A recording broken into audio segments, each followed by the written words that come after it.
Hello, everybody. Here we are together again, taking part in the latest episode of Hitting Your Stride. Thank you all for tuning in, and I hope you enjoy getting to know my guest today.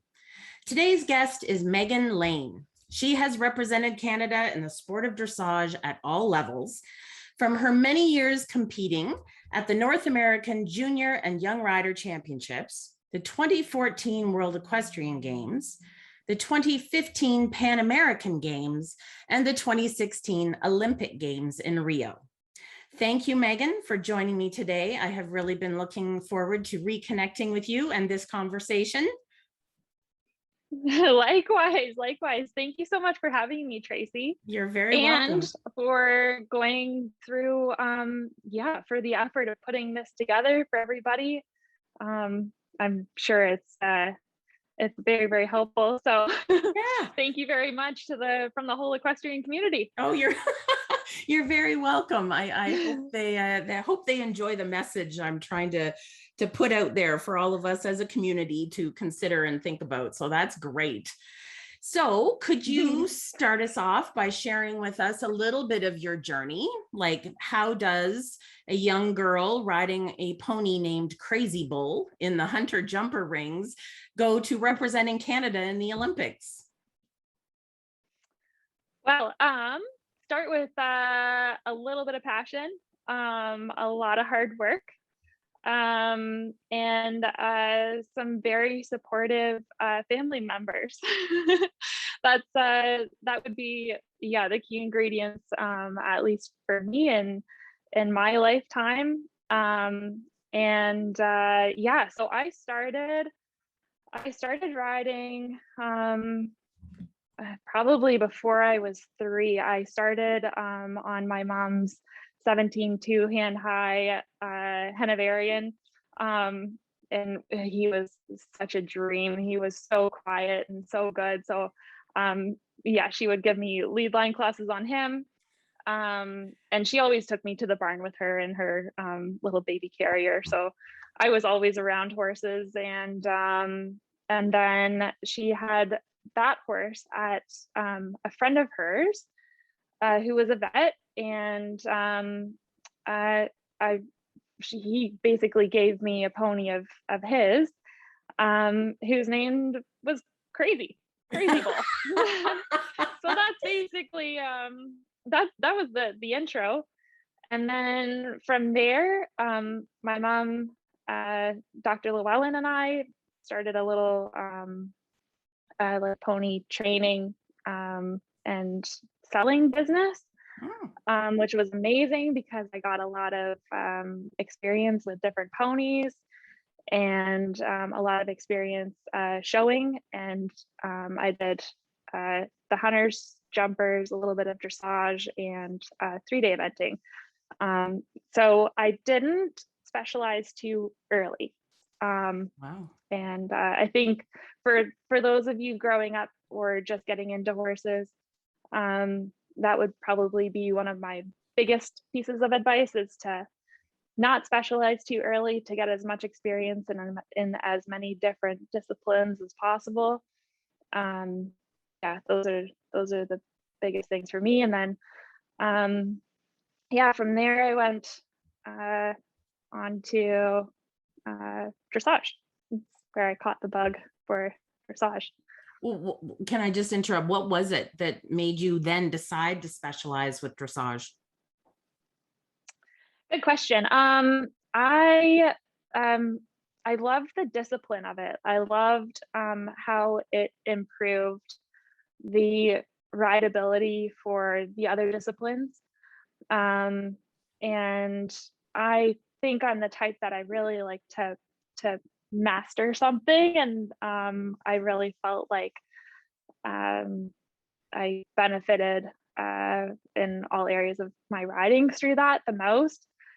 How you can basically transform the horse for the better, make them more athletic and lighter to ride, and that helped me to be better in the other things. So I would say that was, although it's not maybe the easiest discipline, not that anything is easy, but I hear a lot that it is challenging for some horses and riders. Yeah, I loved it. I loved it. Nice, obviously, and you've obviously Yeah. chosen the right pathway. I hope so. Yes. Yeah. And then from then on, yeah, then my mom and I basically branched off and did the same thing, but more specialized in dressage horses. And that sort of led me to my story with Caravella, who Yes. or Capri as I call her. Yes. Yeah, she was we found her at a little hunter jumper barn in Uxbridge, Ontario. And she was at that point being advertised as a hunter. And I knew from the second that I saw her that I loved her.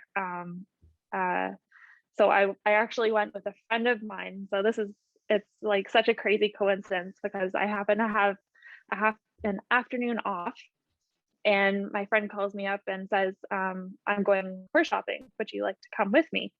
And I had finished all my chores for the day, and so hopped in the car, and we walked into the barn, and she was already in the arena, and there were probably about 5 other horses in the arena at that time.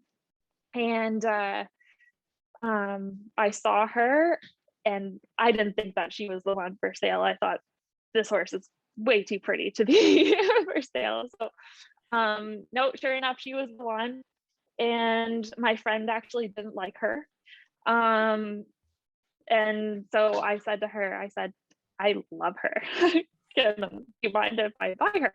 Wow. And she said, no, because yeah, I don't want her. So I called my mom up right away. I had my mom come down, and she wasn't thrilled with her. She was smaller at the time. She was just turning 8.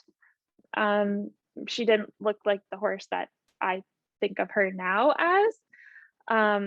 Yeah, she was like very marish and on the small side. I looked huge on her. So yeah, no, and then I convinced her to buy her and pick her up, and we took her home, and the rest is kind of history. That's awesome. So, yeah. And I mean, it's not that rare that you hear people finding, like dressage people finding those gems in hunter jumper barns, and then just with the right work, like you described about, and if the horse can handle the mental part of the ride, for sure, right? So that was kind of a nice find you had. I'm glad your friend didn't like her. I know, me too. Yeah, I know, that's probably my best way to pick horses. A lot of people say, like, how do you choose a horse? And for me, it's the feeling when I get on. And the second I sat on her was the second, like, I felt in my heart that I knew she was the one. Yeah, she was just powerful. Wow. I think if you have enough experience with a lot of different horses, you can kind of feel even if they're not super strong or really well trained, if they have that feeling of power. That's my go-to. Wow, that is really cool. That could be a whole other conversation on a podcast. So and I have to say, so yes, I massaged Capri for you for about a year. I think it was about a year, and I have to say that she was the sweetest. She is the sweetest horse, and so laid back and open and friendly. And it's funny because I didn't really find anything marish about her. She was very open to the massage and everything. So yes, it was quite an honor to work with her. Yeah. Well, that's good, because she doesn't her old colors kind of came out with certain people. Yes. So you're so that's an attribute to you. Nice. Okay, good. Okay, so based on what I've heard, read, and what I know about you, you have definite role model qualities about you. Is that a role that you see yourself in, and are you comfortable with that responsibility? Yes. I guess I don't go like seeking like a attention, or I guess you could say that. But it's nice that like I like to, I guess, prove that hard work and dreams can pay off with hard work and dedication. And yeah, I hope that translates, and that I can inspire other girls, boys to do whatever it is that they want, if it's equestrian related or otherwise. Right. I guess the equestrian career path isn't or wasn't as streamlined growing up. So I was questioned a lot from not my family, but from a lot of people, if that's really what I wanted to do. And I knew, from the second that I had horses, that that's what I wanted to do. So I am that type of personality. I am very determined, and I thrive on physical labor. So and I love horses. So yeah, I think those things, dedication and hard work, you can do whatever you want in life. Absolutely. And you know what? Like the word you used is inspire. So, and I think too, like being a role model isn't seeking attention, because then I believe the intention isn't there for what the purpose is. But you just being you, Mm-hmm. going about your day, working hard, tending to your horses, educating yourself, going out there and representing your country with a smile on your face and the talent that you have, that is definitely a role model. Yes. Yeah, you were very fresh, and I was so excited for you that when you made the 2015 team. And yeah, I just think you did a great job at representing our country. Oh, thanks, Tracey. You're Thank welcome. you. Yeah. um Yeah. okay, so you spent some time in Germany. Can you tell us a little bit about that? Sure. When I was 13, you mean? Yeah, like back when you were younger and everything, and what you Okay. learned there. Yeah. Yeah, so that time I went to Fairden, and they have a really great program set up there for riders and for upcoming coaches. That's one thing that that would be so great to have in Canada, is like a program that tests you work your way up the rider levels, and then you work your way up the coaching levels, and everything is very organized and structured. So that's what I spent 4 weeks there when I was 13. And at that school we learned stable management, horse management, and we were tested on our dressage. We were tested on, we had to do a course, so we had to do a little bit of jumping. And I also got experience doing driving. And to be in that type of environment with, I think the program, my course had, I think about 20 people, so at that time I was going through my rider level 1. And yeah, just to be sort of immersed in a more intense program, it just gave me a good sense of if this is really what I wanted to do, and if I belonged, and if I was good enough to pursue something like this as a career. That was all a great experience for me. yeah, because I hadn't really been, on the European scene, and so yeah, it was fantastic in that way. And they had I think about 50 horses for the program too. So Wow.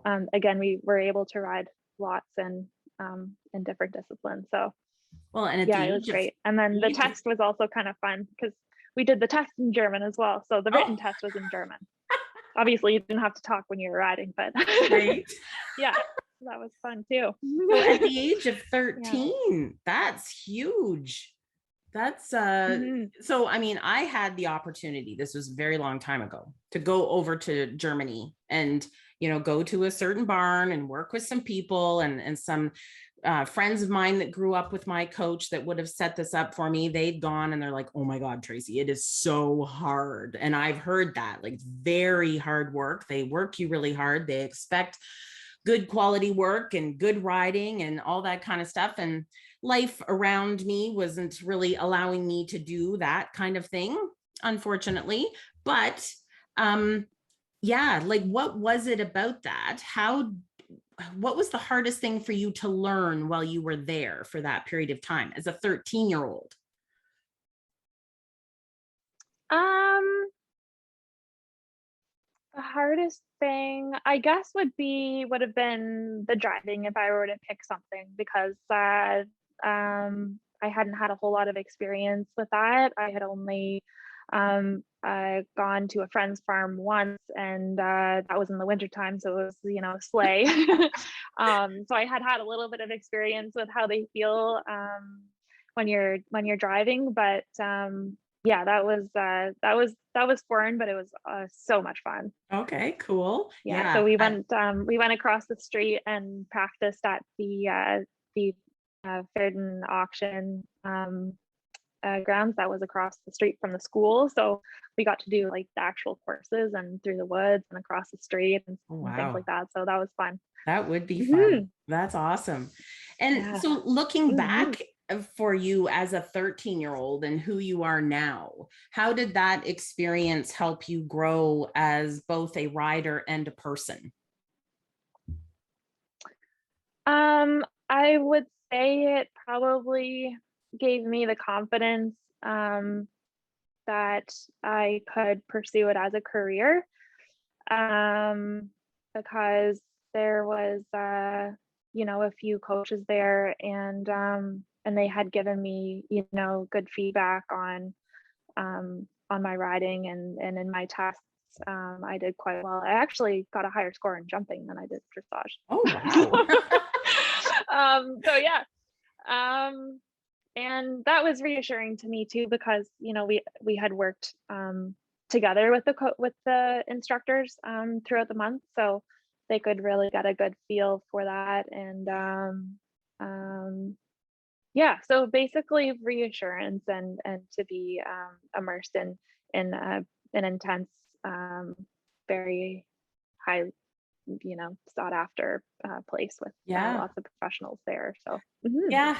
And at the age of 13, like you said, you were determined, you have that personality to decide that that was the choice that you wanted to make. And it sounds like you were really immersed in it since that age. That was the key moment for you, was it? Mhm. Yeah. Yeah, it was. Yeah, yeah. Cool. That, and I think when I did my first Grand Prix with Capri, I would say that was a big um monumental moment. When the movement started coming together, that was Yeah. yeah, that was a fun time too. Well, let me ask this next question then, because among your many Sure. accomplishments, I just found this awesome. So I could hardly wait to ask this. Among many of your accomplishments is winning the 2014 Dressage Canada Owner of the Year Award with Caravella. What does that award represent? If you can educate us on the prerequisites to that award, and what did it mean to you? Um, it was Capri is such a personal thing. She's part of our family, and and basically a representation of the effort that, you know, my mom put into me, my effort, basically all of sort of our life decisions coming down into one moment. So yeah, it was a huge accomplishment. Not only, you know, to my family and myself, but also to Dressage, who, you know, was and is still supporting me now. So, yeah, to have the whole team behind me, you know, I know I'm the rider, but there are so many people behind the scenes that help to make it happen for you. Yeah, it's an award for all of us. So I think Wow. that is the biggest thing. Yeah, absolutely. So Not only to the horse too, of course.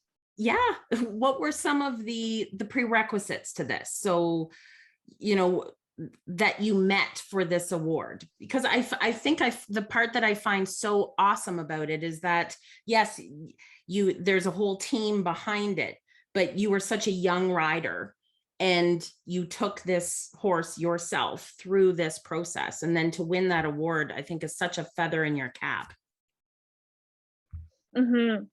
Yeah, it really, yeah, it was, yeah, such a big thing for the whole team. I think the things that they look for when considering a candidate for that award, is, excellence. That year I had done quite well at the World Equestrian Games. Mhm. So I think they look for, you know, their considerations are in the top horses in Canada, with, you know, obviously high levels of achievement. So, um, so yeah, I think she was a candidate for that for sure that year. That's awesome. Mhm. Yeah, so I love the backstory about you two and the fact that, so was she your first Grand Prix horse that you got into Grand Prix yourself?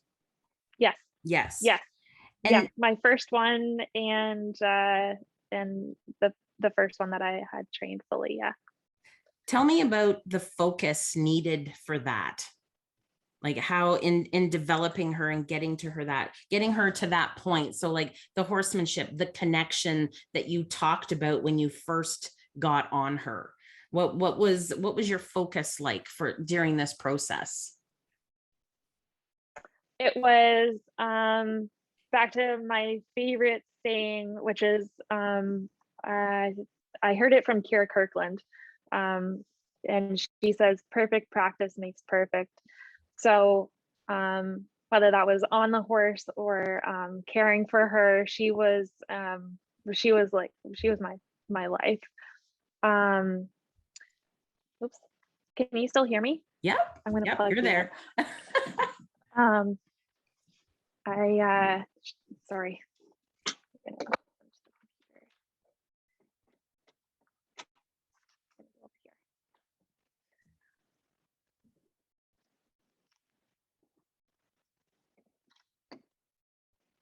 There we go. Yeah, so every day I went to the barn. I made sure that her, first of all, she was happy and healthy, and made sure that her body was in good form. And all of my practices at home, because I was working on my own at my mom's farm, which I ran. Um, so really, I felt a lot of responsibility to make sure that everything that I had learned in my life, I was doing to the very best of my ability. And that was amazing. And probably another point um, to mention too, for those of you who are growing up and training, that riding on your own here and there is great, because you do have that sole responsibility on yourself to make sure that you're, you know, it's you that's doing it. And yeah, you can make Absolutely. it happen. Yeah, yeah. So So yeah, so every day in my training, I did juniors and young riders with her without a coach. And it wasn't until I wanted to break into the young rider Grand Prix. And I'm not going to say that I did it all on my own, because I do believe in having professionals' opinion. So I did take a lot of clinics with different coaches, and just made sure that you check your work, and that there are no holes, and kind of carry on with you being your own responsibility. And then so when I did the jump from pre St. George to, or the small tour level to the big tour level, that winter I spent with Robert Dover, and that was amazing. Every day I Awesome. spent training with him for 3 months, so that was really helpful, and Wow. that's when I made the jump. Good for you. Well, so okay, this will take me back then. Who was your role Sure. model? When I asked you about you being a role model, who was your role model sort of as you were developing? There were a lot of different riders. Kira Kirkland is one of my favorites, and always had been growing up. I had videos of Jane Savoy, Anki, Isabel, the big icons in the 90s and the early decades. Yep. And and then you sort of are a product too of who you're surrounded with. So I think too it's important to not always train on your own, because I think you can elevate your game based on who you're surrounded by. So if there are opportunities to train every now and then with top riders or whoever you look up to, I think that's an opportunity that if you can do it, that would be good for Yeah. you, because I think you learn a lot on the ground and watching. And yeah. If you surround yourself with greatness, then yeah, you learn from that. I think there's a saying that says the 5 top people that you hang around with are basically a reflection of who you are, and what you're doing for yourself, and your mindset, and your outlook and stuff. So yeah, you want to achieve big goals, you've got to hang around the right people. Right. Yeah. Yeah. And another super training tool is videoing. And that's that one thing that one of the things that I advocate to anybody who works with me is to have lots of videos of their own training, because I feel like, at least for me, you're your own best critic. And as long as you know the technical things, then you know your body the best and what exactly you're doing in certain moments. So it's not, I think videoing is such a key component. At least it was for me, growing up, and especially now too, that is there somewhere in your barn. Yes, And they came absolutely. out with some really great technology. Pixio the Move and See product, is a good one that I have. Okay. But yeah, Good. follows you. You don't have to have a videographer. You don't have to have Great. a sister like I did growing up videoing every lesson. That sounds like Thanks, a Kelsey. very handy tool. Yes. It is. It's excellent. Oh man. So So yeah. so to go back, you had mentioned that your motto has been perfect practice makes perfect. Your sport philosophy is horses are my life. It's really quite simple. Does being so immersed in the sport ever make things feel like an uphill struggle? No. Okay. Mm-mm. No, horses, they are, for me, they're kind of therapeutic, and when I get on them in the morning, and you can practice this too, just sort of getting into the mindset that you're with your horse, and you can kind of shut everything else off that might be going on, and focus on the horse, and that the fact that you're even on a horse like, It's a great that in day. itself is Yep. a great day. So yeah, that's another huge thing with growing up and bettering yourself is James Savoy taught this psycho-cybernetics. So practicing mindsets and basically, for lack of a better word, getting in the zone. Mhm. You practice that every day, and then it gets actually quite simple. So yeah. That's cool. I love that answer. Mhm. That was awesome.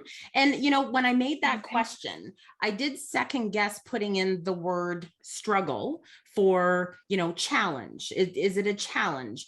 And I thought, you know what, in the spirit of being open, because not everything is just a challenge. Sometimes, depending on what else is going on in your life or how your body's feeling or what's going on, things can feel like a bit of a struggle, but your answer, how you answered that was amazing, because it is about how you prepare yourself on a daily basis and the work that you do on yourself and for yourself. It sets you up for success. That's great. Mhm. Yeah, and I think the horses tell you quite a bit. So if you're at a roadblock, I think it's important to start reading your horse, and what if you do come across something that you're not sure about, um, then you can go through a whole list of things that you can analyze. Is it first of all, what are you doing technically? If there's something missing there, like I always ask, like, why is the horse doing this? Then what can I change to not blame the racket. Right. You can kind of take take the responsibility, and ask yourself, what could you do to change such and such. Yep. So that's just from like a technical analytical standpoint, from yourself as a rider, that is that would be my Love it. Well, contribution to hopefully solving problems. yes. And I gotta say Or too, challenges. like getting to know you over that time that I massaged Capri for you, I was really taken by, yes, you were younger. I mean, that was 7 years ago, I think I massaged for you. And Yeah.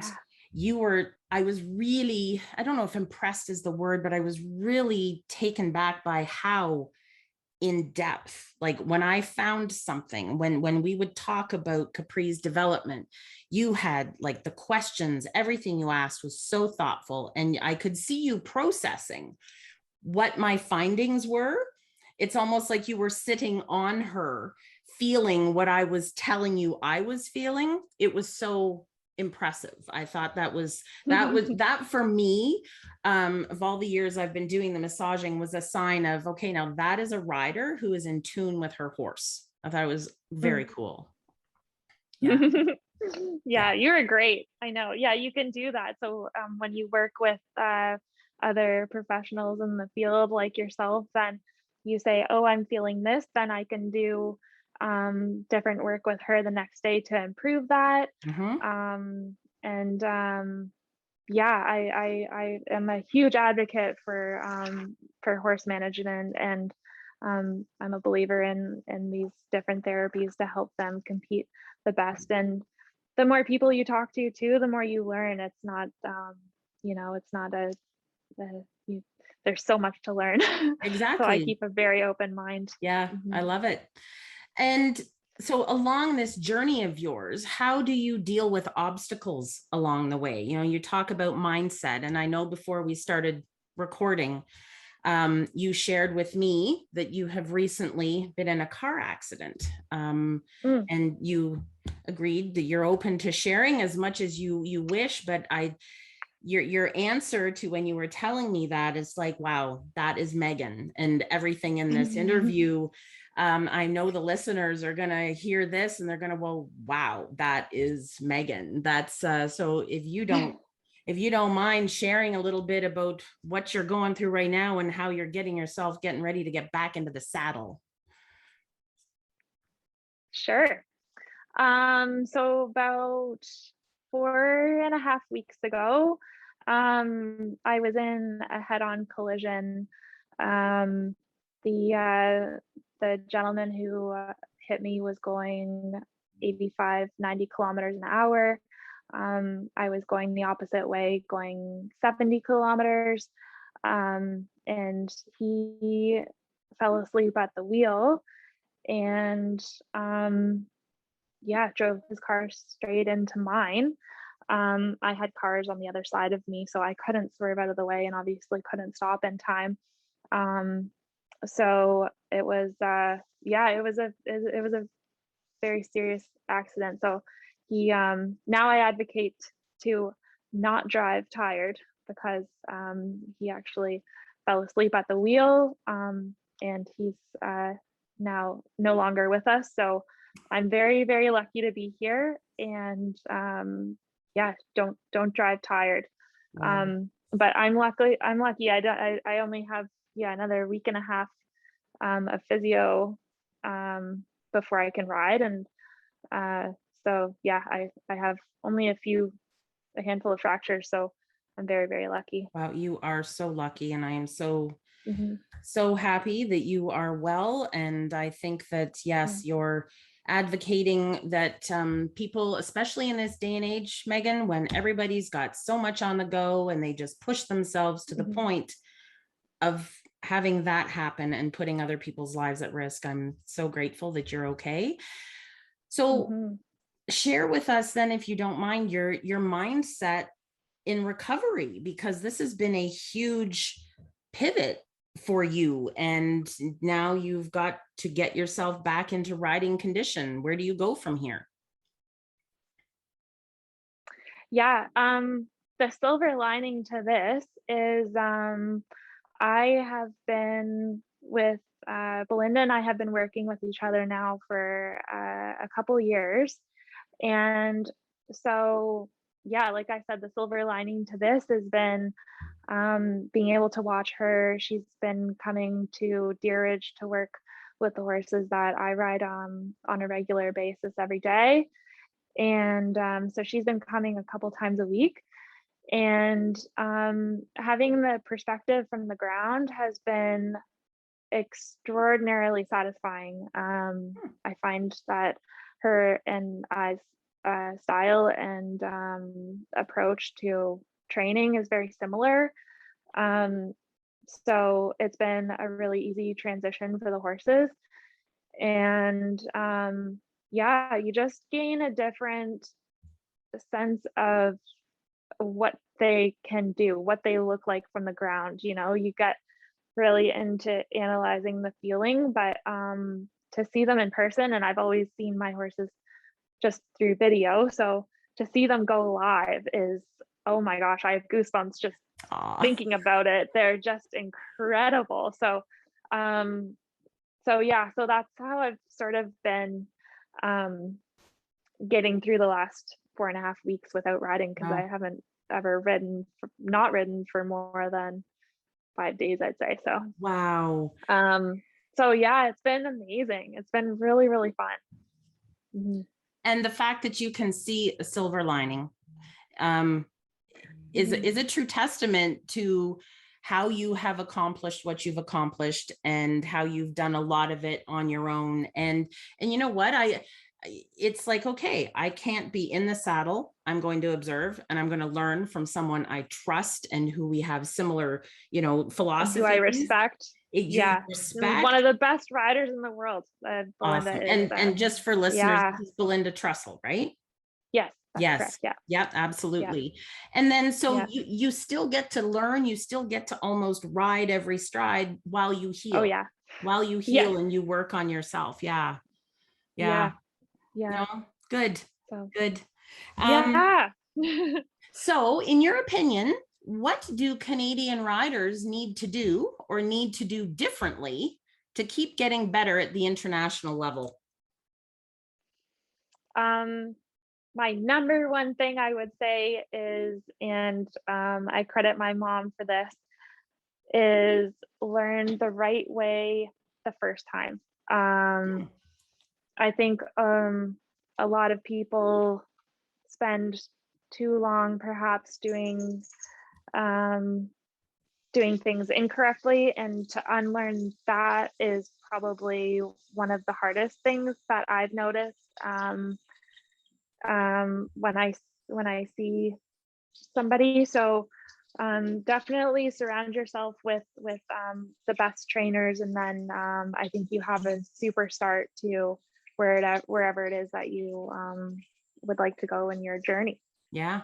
Okay. And then And yeah, like we said before, yeah, surround yourself every now and then with top horses and top trainers, and that will definitely take you a long way. okay. That's pretty sound advice, I'd say. Which of the games did you that had the biggest impact on you? Mm, the Olympics, I think. Okay. In what way? Yeah. Um, it had been, a lifelong goal of mine, I think. Um, and to do it with our horse, it was huge. It was Rio was the year of Vika, I think. Yes. And so my sister came with me, and obviously Evelyn Lucas, my groom, she was there. But so those two from my team directly were the only ones that went. And so yeah, so to have them there with me was special. And then to come home to everybody, yeah, it's like a team celebration. Yeah. It's a celebration of your whole life's work. Oh, So so that was that's pretty that's special. every little girl's dream. A little Yes. girl or a little boy who ride horses. That's so you've gotten a chance to live in the dream. And I just have to say, like your 2015 Pan Am team, you guys, wasn't that where your silver medal team broke the Canadian record for the highest team average score at a major game? So, I mean, Hmm. that was a huge accomplishment. All of Yes. your hard work and the teamwork, which is really cool. Yeah. Hmm. So, Yeah. I guess too, just to ask, because I'm big on community building. I'm big on wonderful people like you coming on and sharing your story and your experience and your advice and everything. How do you feel about the community as it stands in equestrian sports? Do you feel like we're in a place where we're really learning from each other, or would you like to see that grow a little bit? um I think there's always room for improvement. um yeah, it would be nice to have some sort of program like I was mentioning that they had in Germany, where there is a lot of collaboration, um, and support from the grassroots up for those who are interested in the sport, or especially those who don't know the sport at all. Like a lot of advocacy in that sense. Chris von Martels, last year I believe it was, actually did a fantastic job organizing um, uh, for top riders from Canada to donate their time to riders across Canada, yeah, 4 lessons or so. Wow. And yeah, it would be great to have, you know, things like that as well, just some advocacy things, and just let, you know, maybe riders who aren't riding at the FEI levels, who don't go to Florida, who are interested in getting working with professionals every now and then, you know, who compete internationally, and Mhm. just have them know that, you know, these coaches are there for everybody, you know, that the world is now such an accessible place that It is. that nobody should feel that that they don't have access to that. And I got probably my most frequently asked question is, do I teach beginners?